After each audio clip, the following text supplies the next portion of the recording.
काल आपल्या सर्वांनाच माहिती आहे की मुंबईत पावसाचं आगमन झालेलं आहे आणि एकंदरच वेगळ्या वेगळ्या ठिकाणी मुंबईत आपणच रिपोर्टिंग केलेलं आहे, आपण देखील बघितलेलं आहे आणि हे सगळ्याच मुंबईकरांना माहिती आहे की मुंबईत पाणी तुंबलं काल.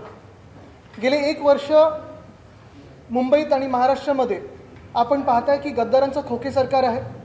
मुंबई महानगरपालिकेवर त्यांची हुकुमशाही चालू असताना वेगळ्या वेगळ्या कॉन्ट्रॅक्ट्समध्ये मोठे घोटाळे त्यांनी केलेले आहेत. ह्याच ठिकाणी बसून आपण शिवसेना भवनातून गेले 1 वर्षात रस्त्यांचे जे घोटाळे झाले ते मी तुमच्या समोर आणले आणि साधारणपणे 6080 कोटीचं जे कॉन्ट्रॅक्ट होतं, टेंडर होतं, तिथे आपण त्या 4 पत्रकार परिषदेतून आणि आपल्या सहकार्यामुळे मुंबईकर या नात्याने, आपल्या या देशाच्या नागरिक म्हणून नात्याने आपण मुंबईचे आणि मुंबईकरांचे साधारणपणे 1000 कोटी वाचवू शकलेलो आहे. जर आपण पाहिलं असेल त्याच्यात ॲडव्हान्स मोबिलायझेशनला जे पैसे देणार होते कॉन्ट्रॅक्टर्सला ते आपल्या पत्रकार परिषदेमुळे आणि आपल्या रिपोर्टिंगमुळे थांबलेलं आहे. आणि दुसरं म्हणजे जे काही बिडिंग चुकीच्या मार्गाने झालं होतं आणि जो घोटाळा आहेच त्याच्यात आम्ही कोर्टात जाणार आहे, नंतर चौकशा होतील आणि ज्यांना अटक करायची ती आम्ही करू आमचं सरकार आल्यानंतर.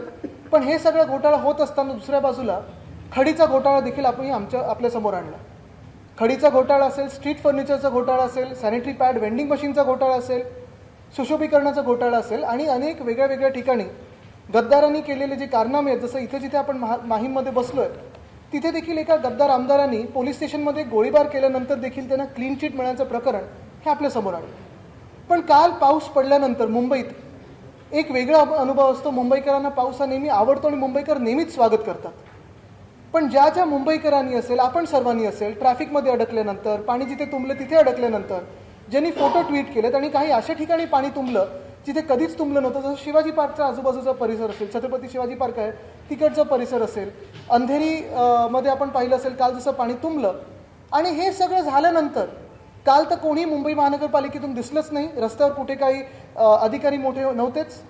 घटनाबाह्य मुख्यमंत्री ते कुठे होते, कुठच्या शेतावर होते, काय करत होते कोणालाच माहिती नाही. पण जे मी आज स्टेटमेंट पाहिलं, मुंबईकर म्हणून मला राग आलेला आहे, एक नागरिक म्हणून राग आलेला आहे, ते हे स्टेटमेंट आहे. ते आपण सगळ्यांनी पाहिलंच असेल, हे आपण सर्वांनी पाहिलं असेल. पाऊस आल्याचं स्वागत करा, मुंबईत पाणी तुंबले याची तक्रार काय करता. हे स्टेटमेंट म्हणजे निर्लज्जपणाचं, नाकर्तेपणाचं आणि भ्रष्टाचाराचा जर कुठचा एक चेहरा असेल ते म्हणजे हे खोके सरकार आहे. माझ्या बाजूला 3 माजी महापौर बसलेले आहेत. अजून देखील काही शिवसेनेचे माजी महापौर गेल्या 25 वर्षातले आता ऑन द वे आहेत. त्यांनी अनेक वर्ष कामं केली आहेत, नगरसेवकांनी कामं केली आहेत, सगळ्याच पक्षाच्या नगरसेवकांनी कामं त्यांच्या वॉर्डात केलेली आहेत. पण कधीही कोणी मुंबईकरांना असं उत्तर दिलं नाही की तक्रार काय करता, ह्याचं स्वागत करा.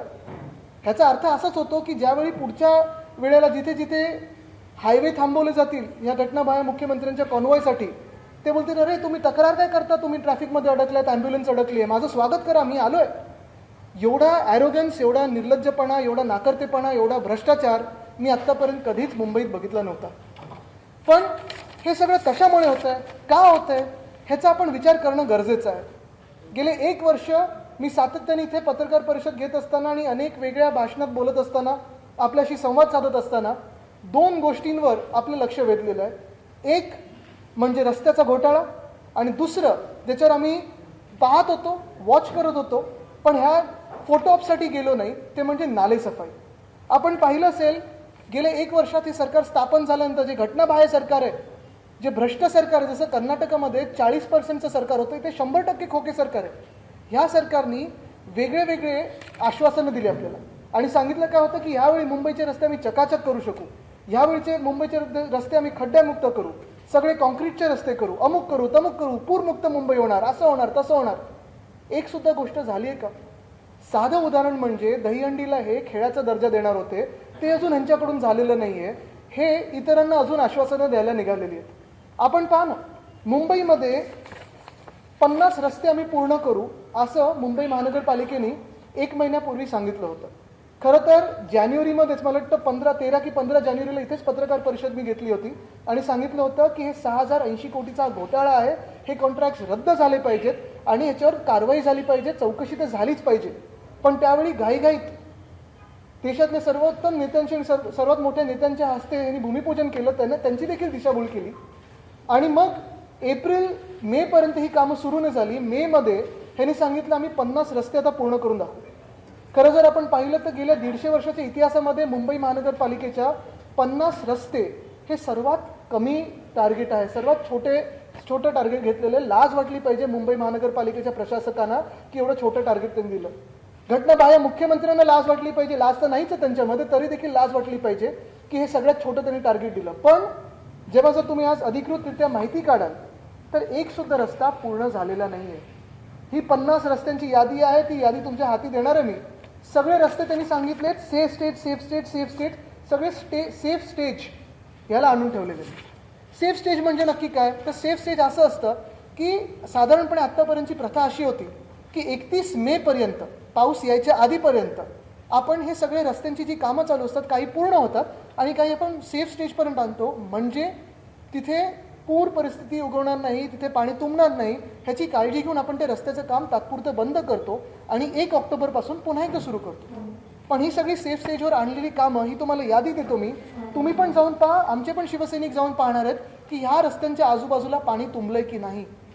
नागरिकांना खूप मोठ्या संख्येने त्रास होत आहे, कारण त्यांनी सगळ्यांनीच मला सांगितलं, मला मेसेज यायचे, मला अनेक लोक अजूनही सांगतात की आमच्या घराखालचा रस्ता एकदम चांगला होता तरी खोदून ठेवलेला आहे, आमच्या समोरचा फुटपाथ चांगला होता खोदून ठेवलेला आहे, डिवायडर चांगला होता ब्युटिफिकेशनच्या घोटाळ्यासाठी खोदून ठेवलेला आहे. आणि हे सगळं होत असताना काळजी कुठेही न घेता नुसतं कॉन्ट्रॅक्टर्सची काळजी घेतली. माझ्या असं ऐकण्यात येतं की हल्लीचं हे जे काही चालतं हा सगळा कारोबार मंत्रालय असेल आणि आजूबाजूच्या एखाद्या बिल्डिंगमधून पण देखील चालतो. ह्यांचे बिल्डर कॉन्ट्रॅक्टर कोणी मित्र बसले असतात तिथून देखील चालतं, तिथे फायली जातात. हे खरे की खोटे आपण पहा.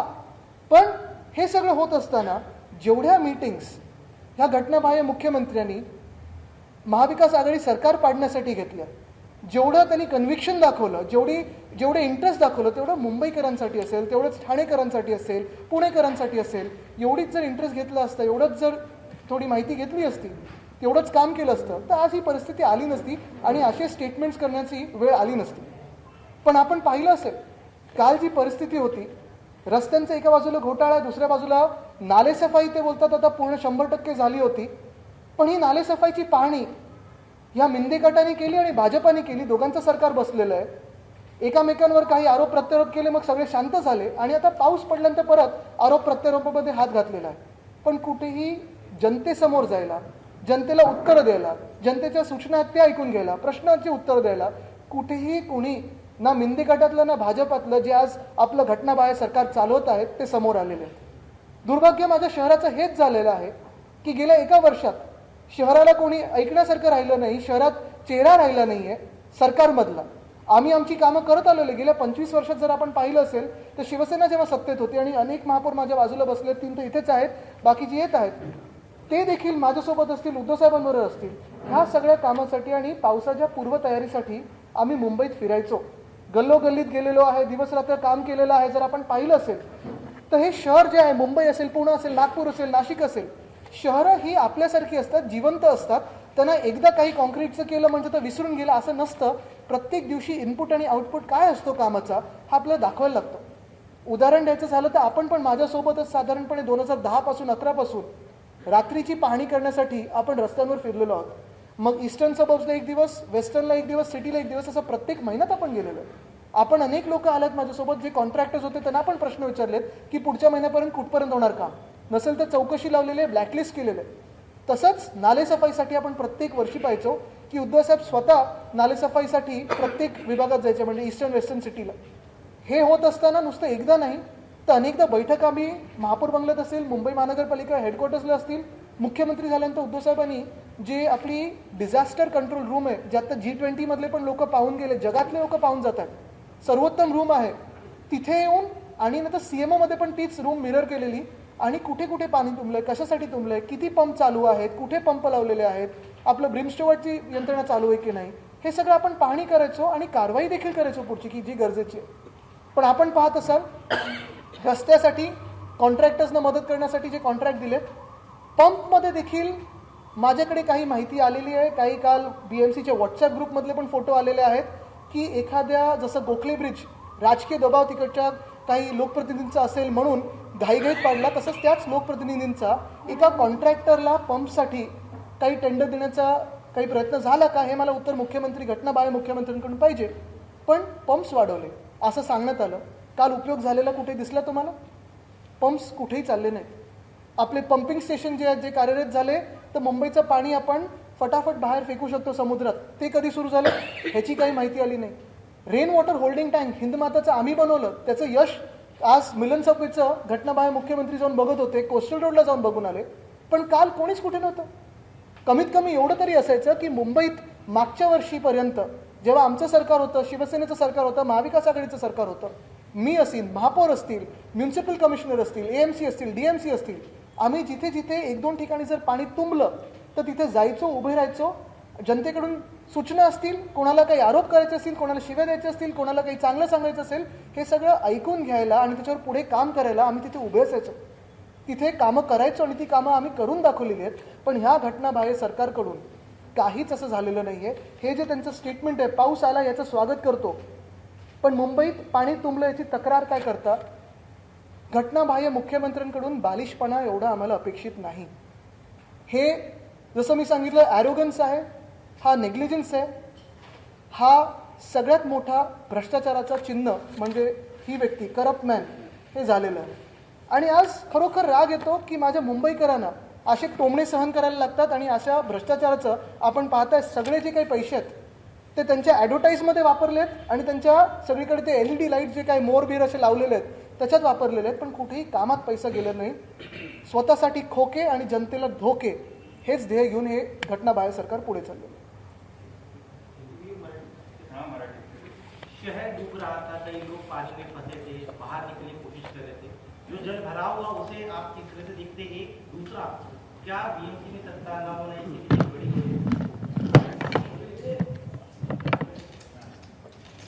संभल कल की अगर परिस्थिति आप उस पर गौर करें तो एक स्पष्ट है कि मुंबई में कोई भी पॉलिटिकल लीडरशिप सरकार में न बैठे हुए और जो मुंबई पे प्यार नहीं करते, मुंबई को एक सोने की अंडे देने वाली चिड़िया समझते हैं, मुर्गी समझते हैं, ऐसे लोग जब सरकार में बैठते हैं, जो मिंदे भाजपा की सरकार है, वैसी सरकार से जो भी कल हुआ वो आपको पता चला. लेकिन जब मुंबईकर आम नागरिक मुंबई की सड़कों पे अगर आप देखें तो फंसा हुआ था, कहीं बरसात में फ्लड्स के दौरान हो या कहीं खराब रास्तों के कारण हो, वहीं पे जो घटनाबाह्य मुख्यमंत्री है वो ये कहते हैं कि पाऊस आला तर त्याचं स्वागत करा, तक्रार काय करता? यानी बारिश का वेलकम कीजिए, बारिश का स्वागत कीजिए, आप कंप्लेन क्या कर रहे हो? इतनी एरोगेंस, इतनी नालायक, इतनी निर्लज्जपना, नालायक नहीं निर्लज्जपना जिसे हम कहते हैं, या बेशर्मी, ये हमने कभी देखी नहीं थी. बेशर्मी की हद होती है, करप्शन की भी हद होती है. जैसे हमने कहा था कि कर्नाटका में देखा हमने 40% की सरकार थी, यहाँ इस सरकार में 100% करप्शन है, लेकिन काम कुछ हो रहे नहीं. ये जो स्टेटमेंट है ये मुझे दर्द देती है, क्योंकि पिछले साल तक जब हमारी सरकार थी, मुंबई पर प्यार करने वाले लोग इस सरकार में बैठे थे, मुंबई के मुख्यमंत्री थे, मुंबई से ही जो चुन के आते थे, जो जनप्रतिनिधि थे. आज चुनाव न होने के कारण अगर आप देखें तो कोई मुंबई का जनप्रतिनिधि उस BMC में नहीं है. और तकलीफ इसी बात की है कि जो आज BMC चला रहे हैं, जो प्रशासक हो या फिर CMO हो, कोई भी मुंबई का नहीं है, किसी को मुंबई की कुछ पड़ी नहीं है, मुंबई की कुछ पता नहीं है, और आज मुंबई से सिर्फ पैसा लूटो लेकिन मुंबईकरों को कुछ सुविधा ना दे, ऐसी सरकार और ऐसी ही मनस्थिति है इस सरकार की. आज सरप्राइज विजिट पर CM निकले, तो आपको लगता है देर से सरकारी? बिल्कुल नहीं, देर आए दुरुस्त आए नहीं, सब होने के बाद क्या दुरुस्त करने निकले? जो आज सरप्राइज विजिट, किसको सरप्राइज है, खुद को सरप्राइज दे रहे हैं या जनता को सरप्राइज दे रहे हैं पता नहीं, लेकिन ये एक बात ऐसी है, दुर्भाग्यपूर्ण बात ऐसी है, अगर आप देखें पिछले साल तक जब भी ऐसी बारिश होती थी, ये तो 100 mm की बारिश है, और इस बारिश में हमारे समय पे तो ऐसे पानी नहीं भरता था, लेकिन जब हमारे समय पे 300 mm की बारिश हो, 400 mm की बारिश हो, और ये प्रति घंटा 400 mm प्रति घंटा, 300 mm प्रति घंटे में बारिश होती थी, तब मैं या कोई भी महापौर जो मेयर है या फिर उद्धव साहब खुद रास्तों पे जाते थे, लोगों से बात करते थे, और जो भी गैर कुछ प्रकार हो रहे हैं या कोई असुविधा हो रही हो तो उसे सुलझाने की कोशिश करते थे. लेकिन आज अगर आप देखें तो परिस्थिति यही है कि सरकार में मुंबई का कोई नहीं, मुंबई की आवाज़ ही नहीं है, सिर्फ बिल्डर कॉन्ट्रैक्टर की सरकार बन चुकी है. और इसलिए पंप्स हो या फिर रास्ते हो, जो भी कारोबार चल रहा है वो सिर्फ कॉन्ट्रैक्टर्स के लिए चल रहा है, ना मुंबईकरों के लिए चल रहा है. मंत्री जो है उनका ये कहना है कि 25 सालों से जो उन्होंने BMC चलाई, उन्होंने मुंबईकरों के साथ धोखा दिया. पिछले 1 साल में आज पानी जमा हुआ तो उसका का निकाल भी तुरंत हो गया, ये उनकी परफेक्ट। मैं उनको धन्यवाद देता हूँ कि उन्होंने नेहरू जी के नाम को इसमें नहीं किसी टाइम, नहीं तो ये नेहरू जी के कारण होता। तो ये चलते रहेगा। देखो ये आरोप प्रत्यारोप के लिए समय नहीं है, लेकिन जो सरकार में बैठे हैं उन्होंने जिम्मेदारी तो लेनी जरूरी है। आधीचे मुंबई तुंबली तर अधिकाऱ्यांना आराम देणार असं म्हटलं होतं, 300 पाणी आलं तरी पण मुंबई चालू राहणार असं म्हटलं होतं आणि याच्या कामामध्ये कुठल्याही प्रकारचा भ्रष्टाचार होणार नाही असं आश्वासन दिलं होतं। तर मग नक्की काय नारळ आता कोणाला द्यायचं आहे? अधिकाऱ्यांना द्यायचं आहे की तुम्ही जास्त सगळं वर्णन केलं त्याप्रमाणे प्रतिनिधित्व करणारा अजून माणूस नाहीये, त्याच्यामुळे हे दिसतं। आणि ह्या आरोप प्रत्यारोपात मुंबईकरांना त्रास होतो। तुम्ही लाईटचं पण उदाहरण घेतलं, आम्हाला लाईटची गरज नाही असं सगळेजण म्हणताय। आता पावसामध्ये त्या लाईटचा खर्च तो मुंबईकरांचा आहे, रस्ते नीट होत नाहीये, कचरा साफ होत नाहीये, मग नक्की काय चाललंय ते? विरोधी पक्ष मला वाटतं आपण माझ्या मनातलं बोलताय, कारण मुख्य गोष्ट हीच आहे की जे माझ्या मनात आहे ते प्रत्येक मुंबईकराच्या मनात आहे। आज कचऱ्याची परिस्थिती बघा, पाण्याची परिस्थिती बघा, खड्डे जे रस्त्यावर झालेले आहेत, जे फुटपाथ आपण बघतोय, आणि हे परत परत मी सांगतो की ज्या वेळेला कुठचाही प्रश्न उपस्थित व्हायचा, मग कुठे भिंत पडल्यापासून काही, आम्ही फोटोऑपसाठी नाही जायचो, आणि अनेक वेळा आपण पण माझ्यावर नाराज व्हायचं की आदित्य तुम्ही मला तुमचं शेड्यूल नाही दिलं। एक मला आठवतं जेव्हा तसंच लँडस्लाईड झालेली 3:30 की 3:45 वाजता माझा म्युन्सिपल कमिशनरना फोन होता सकाळी पहाटे, आणि आम्ही त्यावेळी कामाला तिथे पोहोचलेलो, हजर झालेलो तिथे रिलीफ ऑपरेशनसाठी। तर हे सगळं होतं ना, आणि तेच मी सांगतोय की आज मुंबईत लोकप्रतिनिधी कोणीच नाहीये। त्या मुंबई महानगरपालिकेमध्ये जनतेतून निवडून आलेले नगरसेवक नसल्यामुळे आज मुंबईचं वाटोळं होतंय, मुंबईचा आवाजच मुंबई महानगरपालिकेत राहिला नाहीये। जे बसलेत ते एकदम मुंबईतले नाहीत आणि मुंबई लुटणार आहेत। एफडीचा मुद्दा तुम्ही मांडला होता की जे एफडी आहे ती वापरली जाते, पण सत्ताधाऱ्यांकडून असं म्हटलं गेलंय की एफडी मुंबईकरांचीच आहे, त्यामुळे ती मुंबईकरांसाठीच वापरली जाते। याला कसं पाहता? नाही, सत्ताधारी खोक्यांवर बघत आहेत। मुंबईकरांसाठी मुंबईना माहिती आहे, 25 वर्ष मुंबईने आमच्यावर विश्वास ठेवलेला आहे। मुंबईचं जेव्हा मला वाटतं 97 मध्ये सत्ता आली आमची, तेव्हा 650 वगैरे कोटीचं डेफिसिट होतं, ते वाढवत 92,000 कोटीच्या सरप्लसमध्ये नेलं। ह्याला बोलतात आर्थिक नियोजन। म्हणजे आम्ही कुठेही हे बंद करा, ते बंद करा, हे आता ह्याचं करा, त्याचं करा, तसं न करता आम्ही ते मुंबईकरांचे पैसे प्रत्येक बजेटमध्ये दाखवत राहिलो, आणि कुठे हा पैसा वापरला जाणार आहे हे दाखवलं। एक सोपा फरक तुम्हाला सांगतो, साऊथ बाउंड कोस्टल रोड जो आहे, जे उद्धव साहेबांचं स्वप्न होतं, जे 2017-18 मध्ये आम्ही सुरू केलं, आणि तो आता मला वाटतं येत्या वर्षभरात पूर्ण होईल, तिथे आम्ही एक सुद्धा नवीन टोल नाही लावलाय आणि एक सुद्धा पैसा जनतेच्या खिशातून घेतला नाही। जे काही टॅक्स यायचे त्याच्यातूनच आम्ही ते बाजूला ठेवत गेलो, एफडी मध्ये गेलो। नॉर्थ बाउंड कोस्टल रोड जे आहे, जे बँड्रा ते मला वाटतं कांदिवली आता पुढे नेणार आहेत, तिथे आत्ताच्या स्थितीला 4 टोल दाखवलेले आहेत। ते बनवत आहेत MSRDCचे मंत्री, जे एवढी पण होते आणि जे आता घटनाबाह्य मुख्यमंत्री झाले। आर्थिक नियोजन कोणाचं चांगलं आहे तुम्ही बघा। पाणी साचलं तर ते 1 वर्षात, म्हणजे त्यांचं जे सरकार आलेलं आहे ते 1 वर्षापूर्वी आलेलं आहे, त्यामुळे पाणी साचलं असं तुम्ही म्हणताय। मात्र गेली 25 वर्ष आपली सत्ता होती, तर त्यांच्यामुळेच कशावरून साचलंय? तुम्ही आता मी जे सगळं सांगितलं ते ऐकलं नाही वाटतं। दो सवाल, एक इम्पोर्टेंट कि साल भर में सरकार दावा करे कि या बीएमसी भी दावा करे कि उन्होंने साफ सफाई की है, इस बार वाटर लॉगिंग नहीं हुई, लेकिन कल हमने देखा क्या आप सरकार के हमने तो काम किया, आपकी जानकारी कुछ है क्या स्पेसिफिक कि सच में नाला सफाई नहीं हुआ या फिर और वाटर लॉगिंग के जो जरूरी प्री मॉनसून स्टेप्स लेने थे क्या वो नहीं लिए? चलो मेरी बात तो छोड़ो, जो भाजपा के विधायक है उनके अगर खत ले लो तो भी पता चलेगा कि उनमें अंदरूनी जो झगड़ा चल रहा है वो भी है। जो रास्तों की बात हो, स्ट्रीट फर्नीचर की बात हो, तो भाजपा के विधायकों ने खत लिखा है।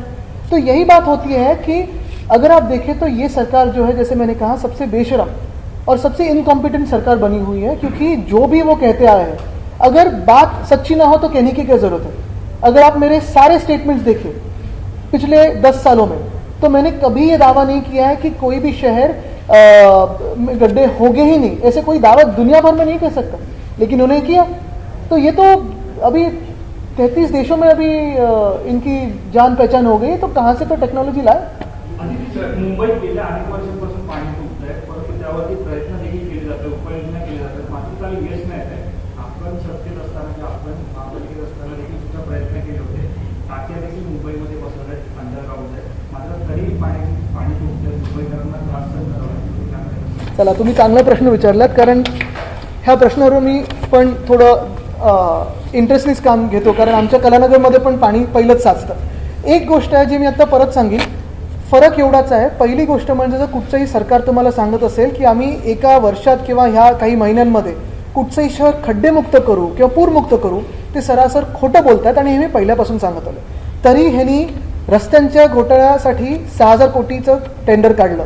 50 रस्ते पण ह्यांच्याकडून पूर्ण झाले नाही आहेत. दुसरी गोष्ट म्हणजे जास्ती पंप लावण्याची गोष्ट केलेली आहे, पण काल कुठेही तुम्हाला पंप चालू दिसला का? माझ्याकडे BMCचे ते व्हॉट्सअपचे त्यांच्या ग्रुपचेच इंजिनियर्स वगैरेचे स्क्रीनशॉट्स आहेत की कुठे कुठे पंप बंद आहे. तुमच्याकडे पण आले असतील. तिसरी गोष्ट म्हणजे मुंबई महानगरपालिकेत 2005 पासून आपण ब्रिमस्टुअर्टचा प्रोजेक्ट केला. मग लवग्रोव्ह असेल, इर्ला असेल, क्लिव्हलंड असेल, गजदरबंद असेल, ब्रिटानी असेल, हे 5 पंपिंग स्टेशन आपण केले. मोगरा नाल्याचं पंपिंग स्टेशनचं काम आपण सुरुवात केलेली आहे. आणि माहुलसाठी जोपर्यंत आम्ही सरकारमध्ये होतो 5 वर्ष केंद्र सरकारने त्या सॉल्ट पॅनवर आम्हाला पंपिंग स्टेशन करण्याची परवानगी मान्य केली नव्हती. आम्ही सतत पाठपुरावा करत होतो. आता हे 2 पंपिंग स्टेशननी ईस्टर्न आणि वेस्टर्न सबअर्बला मोठा रिलीफ मिळेल. तरी देखील आपण जी क्षमता होती स्टॉर्म वॉटर ड्रेनची ती 25 mm/h पासून 50 mm/h करण्याचा प्रयत्न केला, त्याच्यात यशस्वी ठरलो. आता जर आपण पाहिलं तर जेव्हा मुंबई आमच्या वेळी तुंबायची साधारणपणे 200, 300, 400 mm/h पाणी पडायचं. काल काही काही ठिकाणीमध्ये 100 mm/h पडलेलं आहे, काही काही ठिकाणी कमी जास्ती पडलेलं आहे. तरी देखील जे भाग कधीच मुंबईत तुंबले नव्हते असे काल तिथे पाणी तुंबण्याचे आपल्याला संकेत दिसले आणि आपल्या सर्वांच्या व्हिडिओवर आहे, ट्विटरवर आहे. दुसरी महत्त्वाची गोष्ट म्हणजे अनेक वर्ष जो प्रश्न सुटत नव्हता हिंद माताचा, आणि नेहमी आम्ही सांगायचं ते सॉसरसारखा आहे. 100 वर्षापूर्वी तो लेक होता, तलाव होता, त्याला आता शहरीकरण झाल्यामुळे तिथे पूर्ण कॉन्क्रिटीकरण झालं. ब्रिटानियापर्यंत आपण पाणी नेऊ शकत नव्हतो. तिथे बाजूला गांधी मार्केट असेल किंवा हिंद माता असेल, सेंट झेवियर्स ग्राउंडला आणि गांधी मार्केटला आपण पंप बनवून rain water storage holding tank करून, तिथे मी प्रत्येक महिन्यात पाणीला गेलं, तिथे आपण ते केलं. मागच्या वर्षी पहिल्यांदा तिथे पाणी तुंबलं नाही, आपण सर्वांनी पाहिलेलं. तसंच माझं दुसरं स्वप्न होतं मिलन सबवेचं, तिथे आपण पाहिलं असेल, तिथे पण आम्ही सुरुवात केली. 2-3 महिने जे काम सुरू होतं, जोरात सुरू होतं, ते पाणी करून आलो. आमचं सरकार असतं तर पूर्ण झालं असतं आत्तापर्यंत जो वेग आम्ही घेतलेला. पण तिथे असेल अनेक वेगळ्या वेगळ्या ठिकाणी हे जे पंपिंग स्टेशन असतील, पंप्स असतील आणि रेन वॉटर होल्डिंग टँक्स असतील, ह्याचमुळे पाणी न तुंबण्याची आम्ही काळजी घेतलेली. आणि 15-20 मिनिटं पाणी तुमच्या गुडघ्याच्या खालतीपर्यंत जरी तुंबलं तरी आपण पाणी खेचून बाहेर फेकायची क्षमता असते. कालचा जो फरक होता तो एवढाच होता की काल पाणी तुंबल्यानंतर पंप्स अनेक ठिकाणी बंद होते. ट्विटरवर किंवा कुठेही महापालिकेकडून उत्तर द्यायला कोणी नव्हतं. आणि या राजकीय मंडळीकडून जी मिंदे सरकार आहे, मग ते घटनाबाह्य मुख्यमंत्री असतील किंवा भाजपचे नेते असतील, जे नालेसफाईच्या पाहणीसाठी गेलेले, जे रस्त्याची पाहणीसाठी गेलेले, ज्यांनी भूमिपूजन केली, मोठी मोठ्याने कार्यक्रम घेतले, होर्डिंग्स लावले की 100% आता आम्ही खड्डेमुक्त करू, पूरमुक्त करू, 100% काम झालंय, ते खोटं बोलत आहे. हे जनतेसमोर आलं. आणि त्याच्यावर मिरची किंवा मीठ चोळायला जर आपण पाहिलं तर मुख्यमंत्र्यांकडून जे स्टेटमेंट आलं की पावसाचं स्वागत करा, मुंबईकर तक्रार काय करतात. इथे मला दुःख झालं, कारण मी मुंबईकर आहे, माझा जन्म इकडे झालेला आहे. मी अनेक वर्ष पाहत आलं की माझ्या वडिलांनी असेल, मी असेल, माझ्या आजोबांनी असेल, आमच्या सगळ्या महापौरांनी असेल, नगरसेवकांनी असेल, शिवसैनिकांनी असेल, आणि आपण देखील प्रेस म्हणून जिथे जिथे आपण टीका केली असेल तिथे आम्ही कुठे उलट न बोलता असं तुम्हाला नाही सांगितलं की तक्रार काय करताय. तुमची माहिती तुमच्याकडून घेऊन त्याच्यावर पुढे आपण काम केलं. हे स्टोरेजचे जे प्लांट बसवले हिंदमाता वगैरे, तुम्ही म्हटलं जसं की मुख्यमंत्र्यांनी पाणी केला होता, नालेसफाई तर झालीच नाहीये, पण ते स्टोरेज प्लांट हे क्लिनिंग झाले होते, कारण की त्याच्यात बरोबर आहे, त्याची साईज मोठी, त्याच्यात बॉटल्स त्या संपूर्णकडे. नक्कीच ना. आता तुम्हाला एक साधं उदाहरण सांगतो. मी सतत हे रस्त्यांबद्दल जे बोलत आलो ते हाच विषय आहे. रेन वॉटर होल्डिंग टँक असतील किंवा आपले स्टॉर्म वॉटर ड्रेन्स असतील, हे जेवढी वर्षभरात आपल्या मुंबईत कामं चालतात, जी ऑक्टोबरपासून 31 मेपर्यंत चालतात, त्याच्यानंतर आपल्याला साधारणपणे 25 ते 31 मे असेल किंवा 20 ते 31 मे असेल, प्रत्येक नालेसफाई तर हे वर्षभर चाललीच पाहिजे, पण आपली गटारं असतील, स्टॉर्म वॉटर ड्रेन असतील, ती पण साफ होणं गरजेचं आहे. छोटं उदाहरण देतो तुम्हाला. आमच्या वरळीमध्ये जी साऊथमध्ये मेट्रो 3 ह्याची स्लरी सगळी जाऊन आमचे नाले बंद करत होती 3 वर्षापूर्वी, कारण सिमेंट तिथे जाऊन सॉलिडिफाय व्हायचं. ते फोडणं गरजेचं आहे, कारण नाही तर आपल्या सगळ्या स्टॉर्म वॉटर ड्रेन्समध्ये ते सिमेंट जाऊन अडकायचं आणि एक भिंत बनायची.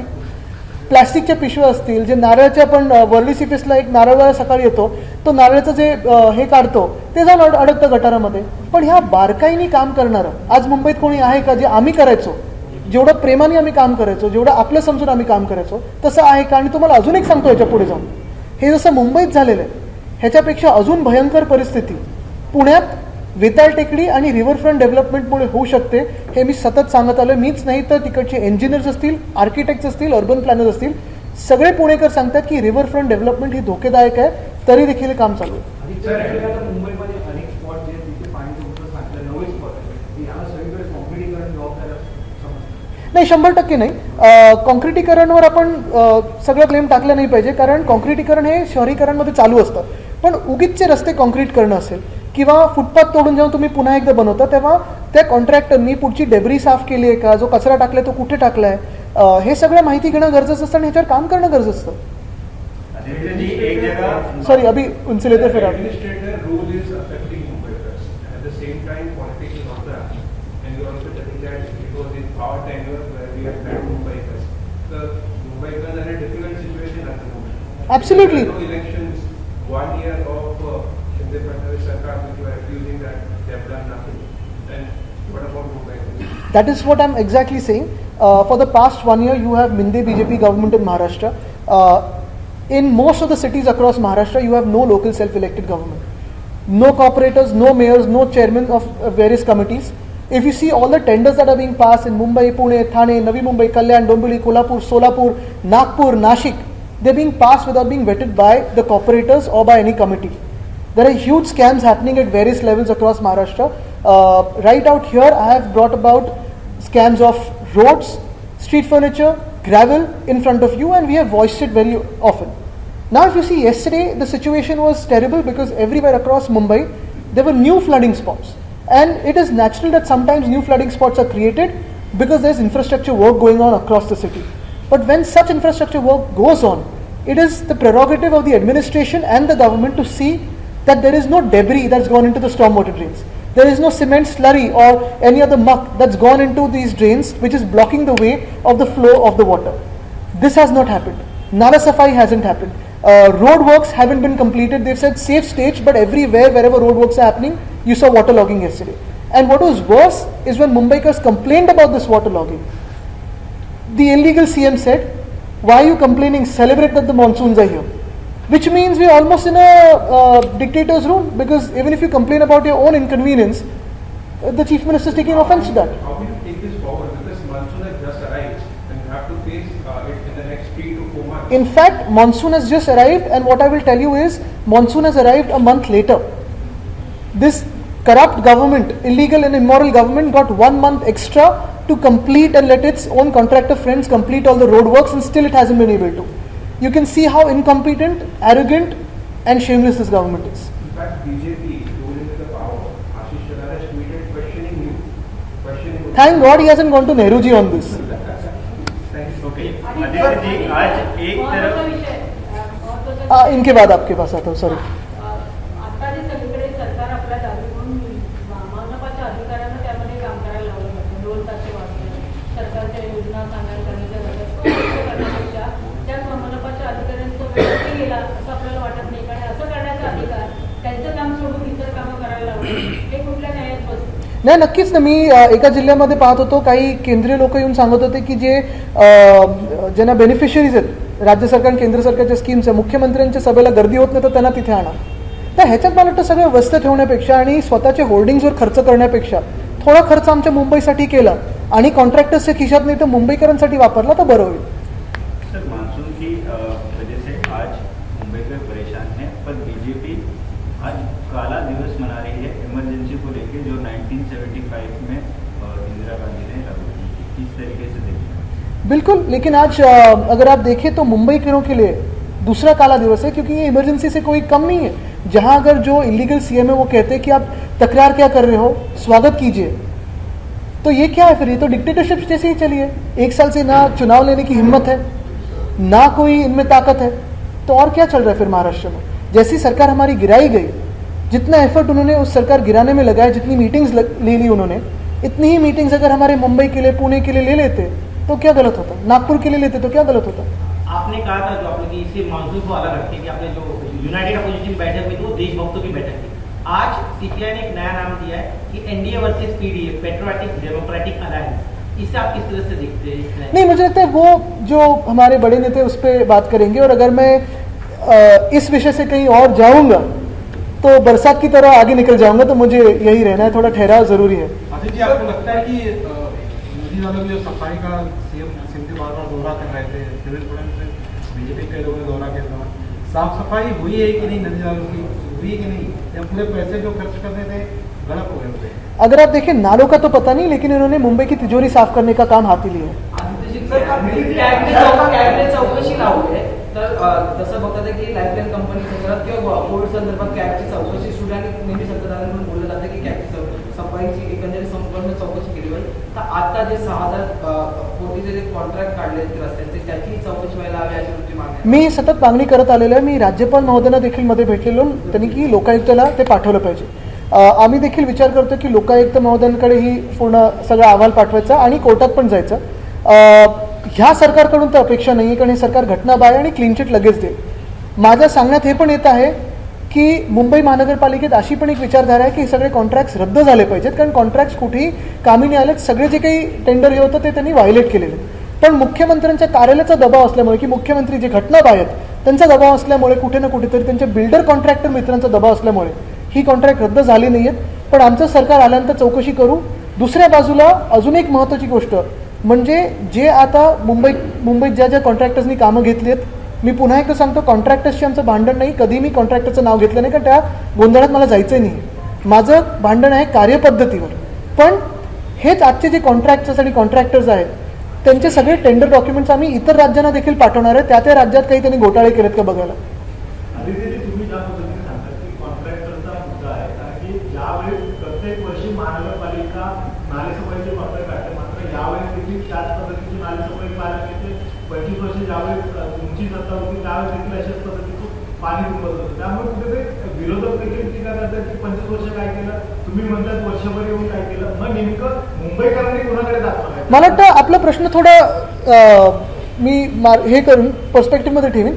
एक तर विरोधक कोण आहेत? आता सत्ताधारी आहेत, केंद्रात बसलेत, राज्यात बसलेत, आणि मुंबई महानगरपालिकेत कुठचाही पक्ष नसताना स्वतःचा हुकुमशाही चालवणारे विरोधक म्हणजेच सत्ताधारी मिंदे आणि भाजप बसलेले. दुसरी गोष्ट म्हणजे गेल्या 25 वर्षात जर आपण पाहिलं असेल तर नालेसफाई ही प्रत्येक महिन्यात करण्याची गोष्ट असते आणि ती करत आलो.